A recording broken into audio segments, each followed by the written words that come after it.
is this?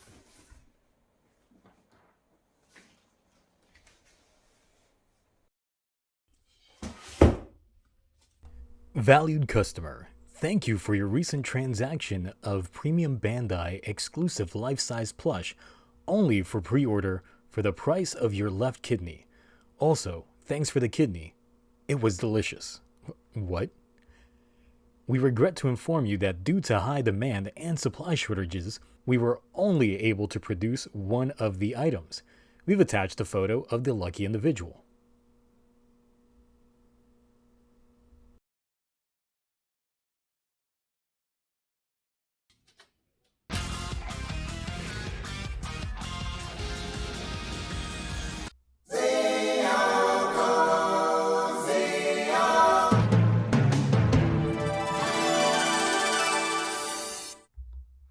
Oh, don't mind me. Don't mind me. Don't mind me at all. Just getting my money's worth, apparently. What a jam-packed episode we got this week. I swear this video is probably going to end up being longer than 10 minutes. We are kicking off a brand new arc, and boy, did I not see some of the events that transpired coming. So, we got a lot to cover. Let's break it down. For once, we see that the airbase of Phoenix has made landing for refueling. Wait, so it's been airborne this whole time, right? How's everybody just been freely going back and forth? Does Iki have to transform Vice just to get up there? What? Anyway, we get to the base and we see that the squad of riders is here. And George is giving Sakura fair use to use the driver that he completely abandoned and threw in the trash. The look that she gives him when he calls her priceless. The Libera driver was the prototype of the Revice driver. It gives physical forms to someone's inner demon, which is why it looks like the other half of the Revice driver. Hiromi is here. He manages to state the obvious though. So, with the squad of riders finally assembled, it's time to... Wait, never mind. George just took that shit. Oh, Hiromi, you too? Oh, well, damn. Welcome to the Kamen Rider Live and Genu Show. Catching up with the Deadmens who finally have some plot this episode, it looks like they're coming close to the number of sacrifices they need to bring back Lord Gifu just in time for his marriage with Aguilera, a day that I'm completely dreading. It's here that we get introduced to the Chameleon Deadman, who can shapeshift into anyone around, making this ability kind of OP. It's also here that we get the information regarding how many sacrifices are needed for Gifu's return. The magic number is apparently 6. We also end up finding out that there is a tertiary level when it comes to the Deadman's evolution. So originally we have the initial concept of a Deadman being formed along with the contract, and then the combination of the two that would make them a Type 2 Deadman, and then a final evolution, we're going full Pokemon here, called the Gift X type of Deadman. So Julio and Ortega are already in Gift X evolutions. The Chameleon Deadmans, along with the guy that we got introduced to in the last arc that can duplicate his Vice stamp, are only in the Type 2 phase. So with that, they just need 2 more. And they already know where they get one of them. So since they're only 2 short, I feel that we're going to end up getting Lord Gifu's big reveal in like 2-3 episodes.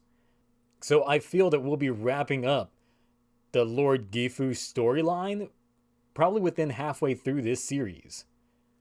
So of course there'll be a twist involved. But this episode finally utilizes the villains for something, as they create a diversion with the Gifu Juniors all over the place just to get the riders away from Phoenix HQ. The Kamen Rider Live and Genu show goes into full swing as Iki gets told to back the fuck down. We got this. We get a brother-sister team-up that proves it's not only a trap, but a successful trap at that. As the fight continues, the Deadman's ability manages to strike Daiji right in the chest, bringing back good ol' Kagero. So with that, Evil makes a comeback as well, and man did I miss this form.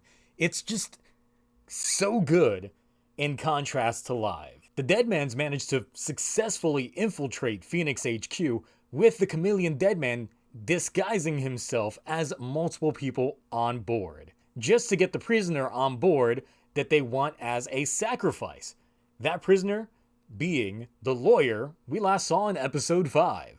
Now that the 10 Vice stamps have been collected, George is using their collective data to make a new, more powerful Vice stamp.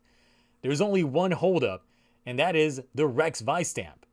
Turns out Iki's still reprehensive about having Vice come out without the use of the belt, and because it caused his mom's injury back in episode 1, finally just accepts that there's been some growth between him and Vice over the course of the last few episodes. And with that, trusts Vice to do the right thing. Ladies and gentlemen, we've gone full Kamen Rider Den-O now. Introducing the Imagine Vice.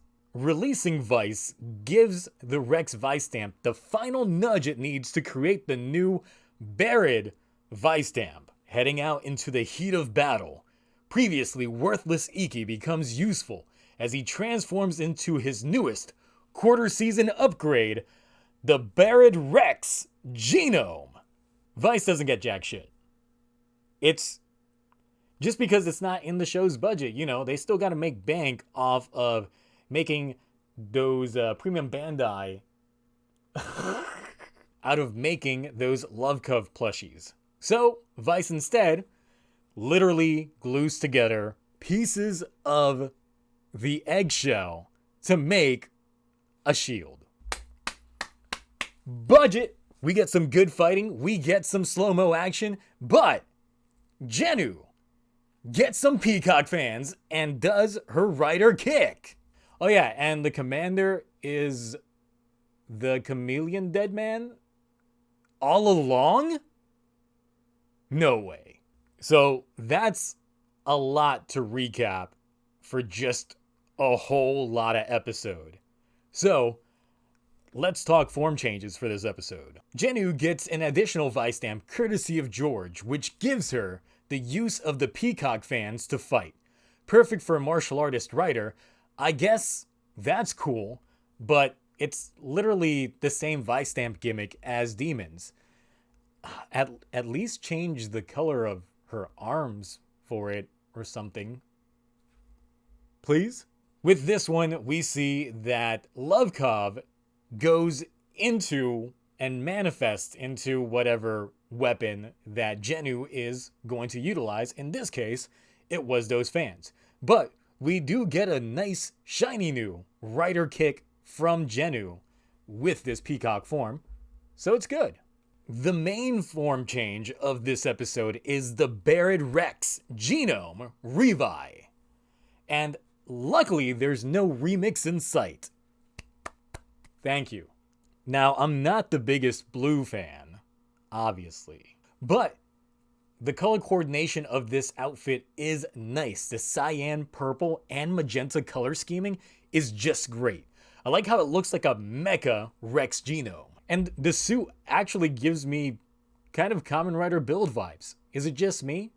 Or are you guys getting those vibes as well? And the hatching egg motif that they're using for this actually works with how they're doing it.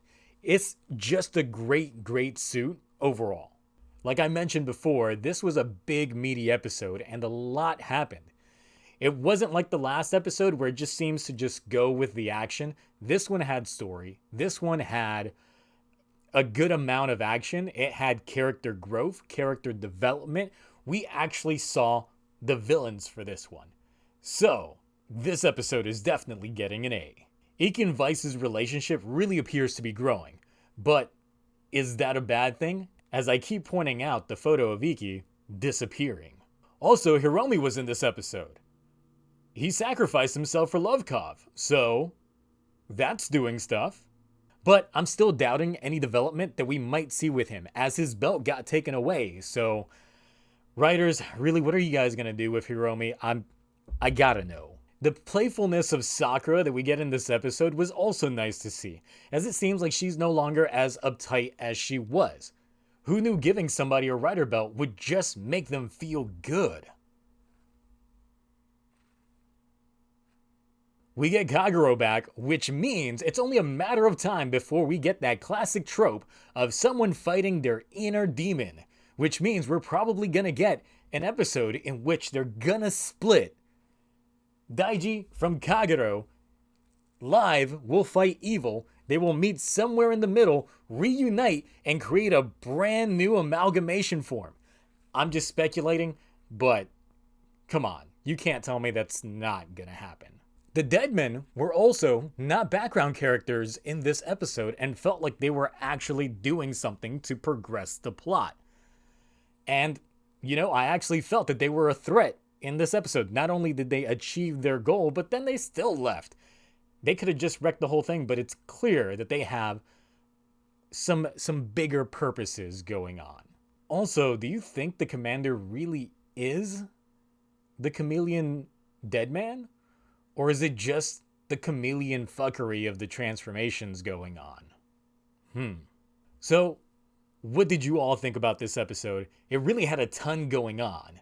So, it was a lot to recap. But on that note, I gotta go hunt down Kusaka Masato. So even if there is no demons or vice change, there is Kamen Rider